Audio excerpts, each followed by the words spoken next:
Hello po mga kalingap, mga ka-team EDC, mga good Samaritan na mga sponsors. Naway patuloy po natin suportahan si Kalingap Rab at ang buong team. Huwag po natin skip ang kanilang ads. So, yan po yung topic po natin, yung nasa thumbnail at saka sa title. So, napakaraming blessings ang dumating kay Beyonce simula nang nag-collab po sila ni Kalingap Eds. Kahit na hindi po nag-collab si Beyonce at saka si Eds, may mga sponsors naman pong nagbibigay pero hindi naman po ganun kadami.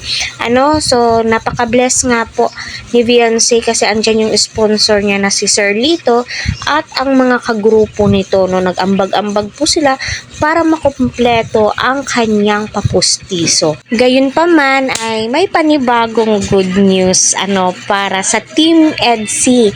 Sinabi nga po doon ni Kalingap Rab ay magkakaroon na nga po si Beyonce ng passport. Wow, sana all po talaga itong mga beneficiary ni Kalingap Rab kasi kung saan po yung good Samaritan na tumutulong po sa kanilang at nagva-vlog po sa kanila kung nag-out of town po sila ay hindi pwedeng hindi po sila kasama. Syempre mas lalo nga po silang dudumugin kasi sabi nga po ni Eds sa kanyang vlogs at saka sa video po ni Kalingap Rab na sana kasama niya si Beyonce pumasyal sa Disneyland. So malamang hindi lang ako, kayo ang excited. Kita po natin at bakas nga po sa mukha ni Beyonce ang kasiyahan. Kasi grabe yung blessings umaapaw po talaga at alam nyo, napakasimple lang po talaga ni Beyonce. Napakaganda niya, my God. Masasabi mo, wow, napaka-thankful po nila.